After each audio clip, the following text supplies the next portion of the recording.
بسم الله الرحمن الرحيم قل هذه سبيلي أدعو إلى الله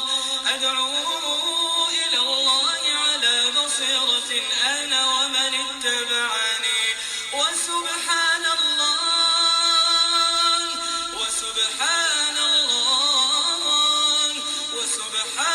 الله وما أنا من المشركين. السلام علیکم ورحمۃ اللہ وبرکاتہ. الحمد للہ والصلاة والسلام علی رسول اللہ وبعد.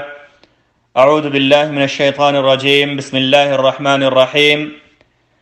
پہلے پارے کا خلاصہ. پوائنٹ نمبر 1، سورہ فاتحہ یہ وہ صورت ہے جس سے قرآن مجید کی ابتدا ہوئی ہے. یہ قرآن کی بہت ہی عظیم صورت ہے. اس میں کئی امور پر زور دیا گیا ہے جن کی تفصیل یوں ہے. اس صورت میں اللہ کی تعریف بیان کی گئی ہے. صورت کے نصف اول میں صرف اسی پر سیر حاصل گفتگو کی گئی ہے.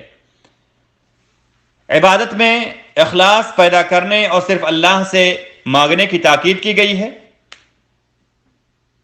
اس صورت میں ہدایت کی حقیقت پر روشنی ڈالتے ہوئے ان سے ہدایت سے محروم لوگوں کی اقسام کو بیان کیا گیا ہے. جو دن و رات میں کم از کم 17 مرتبہ سورہ فاتحہ پڑھتا ہے یا سنتا ہے اس کے لیے ضروری ہے کہ وہ کفار کی مشابہت سے سب سے زیادہ دور رہیں. اس لیے کہ کسی مومن مرد یا مومنہ عورت کو یہ زیب نہیں دیتا کہ وہ فرمانے باری تعالی اہدنا الصراط المستقیم صراط الذین انعمت علیہم غیر المغضوب علیہم ولا الضالین پڑھیں اور اللہ سے دعا کریں کہ ہمیں سیدھی اور سچی راہ دکھا، ان لوگوں کی راہ جن پر تو نے انعام کیا، ان کی نہیں جن پر غضب کیا گیا. یعنی وہ لوگ جنہوں نے حق کو پہچانا مگر اس پر عمل پیرا نہیں ہوئے، اور نہ گمراہوں کی یعنی وہ لوگ جو جہالت کے سبب راہ حق سے برگشتہ ہو گئے. یہ پڑھیں اور جس سے پناہ مانگے پھر اسے راستے کو اختیار کریں. یہ کسی مومن مرد یا مومنہ عورت کے لیے سیب نہیں دیتا. اس پارے میں دوسری سورت سورہ بقرہ ہے. اس کے پوائنٹس میں پہلا پوائنٹ یہ ہے کہ سورہ بقرہ قرآن کی سب سے لمبی سورت ہے. متعدد صحیح روایات میں اس کی بہت ساری فضیلتیں وارد ہیں. اس صورت میں جس اہم مقصد کی تاکید کی گئی ہے وہ ہے اللہ کے احکام کی بجاوری اور اللہ کے منع کردہ امور سے دوری اختیار کرنے پر اہل ایمان کی تربیت کرنا، اللہ کے لیے ہی سر تسلیم کو خم کرنا اور گائے کے ذبح کرنے کی آزمائش میں ناکام ہوئے یہودیوں کی مشابہت سے اہل ایمان کو دور رکھنا ہے.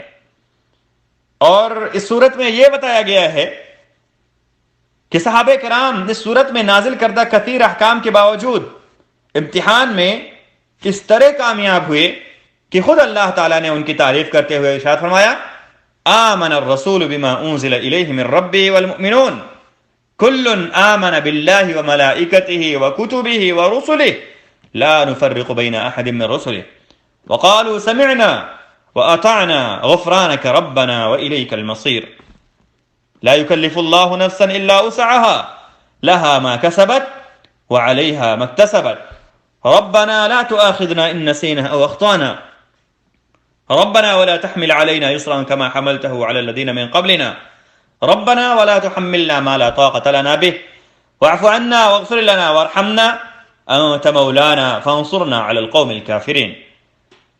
ترجمہ: رسول ایمان لائے اس چیز پر جو اس کی طرف اللہ کی جانب سے اتری اور مومن بھی اس پر ایمان لائے. یہ سب اللہ تعالیٰ اور اس کے فرشتوں پر اور اس کی کتابوں پر اور اس کے رسولوں پر ایمان لائے.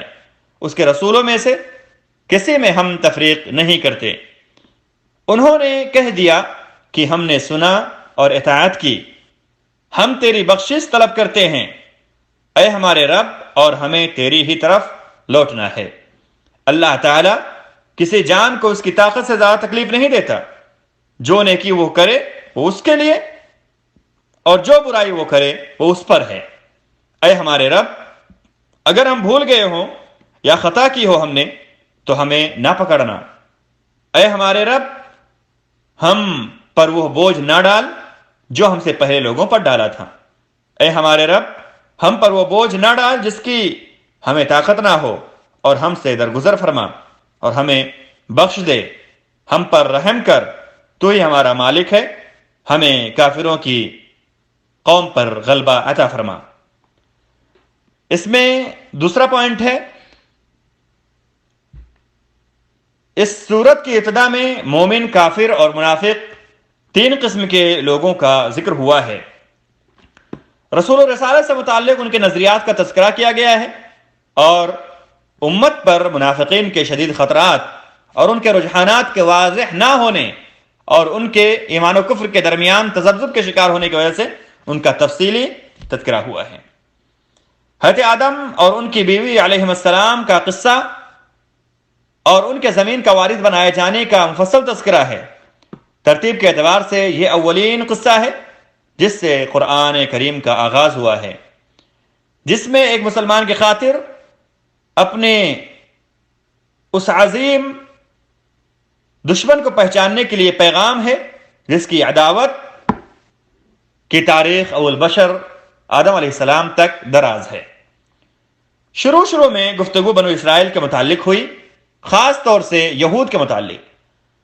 قرآن و دیگر رسولوں کے بارے میں ان کے نظریات کو عمومی طور پر اور ہمارے نبی محمد صلی اللہ علیہ وسلم کے بارے میں ان کے نظریات خصوصی طور پر بیان کیے گئے ہیں۔ گائے کے قصہ سے متعلق تفصیلی گفتگو ہمیں اس صورت میں پڑھنے کو ملتی ہے، جو کہ اس امت کے لیے ایک اہم پیغام ہے، جس کا خلاصہ یہ ہے کہ احکام الہی کے قبول کرنے میں ہمیں تردد نہیں کرنے چاہیے، اس لیے کہ ایسا کرنے سے دل کٹھور ہو جاتے ہیں۔ اور مومن کی پہچان تو یہ ہے کہ وہ اللہ کے حکم کو فوراً تسلیم کر لے۔ یہی وجہ ہے کہ اللہ نے اس سورت کے اختتام پر مومنین کی تعریف کی ہے، جیسا کہ ابھی اس سورت کے آخری آیات کی تلاوت اور اس کا ترجمہ گزرا ہے۔ اللہ کے نبیوں اور اس کے بزرگ فرشتوں کے ساتھ یہود کی رسوائی کا تفصیلی تذکرہ کیا گیا ہے۔ مسجدوں میں اللہ کے ذکر سے روکنے اور خراب کرنے کی کوشش کرنا نصارہ کے رسوا کن صفات میں سے ہے، اور ان کی روش اختیار کرنے والوں کے لیے بربادی ہے۔ ایک پوائنٹ یہ بھی ہے کہ مسجد حرام کا تذکرہ کیا گیا ہے، اور یہ بتایا گیا ہے اس صورت کے اندر کہ اسے کس نے اور کیسے تعمیر کیا۔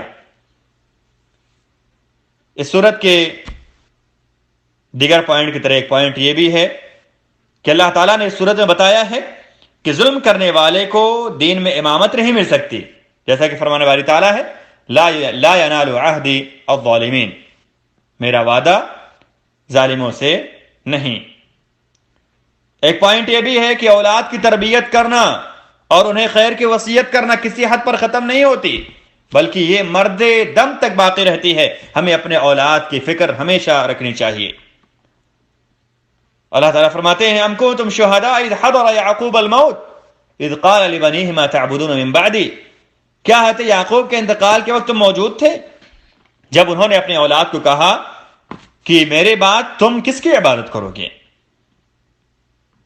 ایک پوائنٹ اس بارے میں یہ بھی ہے کہ فرمانے باری تعالی تلک امت قد خلت لها ما کسبت ولکم ما کسبتم ولا تسألون عما كانوا يعملون میں صالح نسب پر تکیہ کرنے والوں پر واضح رد ہے۔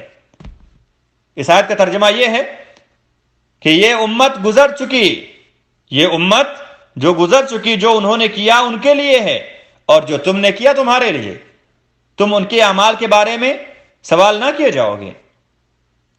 اس آیت کے اندر صالح نسب پر تکیہ کرنے والوں پر واضح رد ہے کہ انسان کو اس سے کچھ بھی فائدہ نہیں ہوگا، اگرچہ کوئی ابراہیم علیہ السلام یا محمد صلی اللہ علیہ وسلم سے منسوب کیوں نہ ہو، کیونکہ اعتبار تو صرف انسان کا خود کا اور اس کے اپنے کیے ہوئے عمل ہی کا ہوگا۔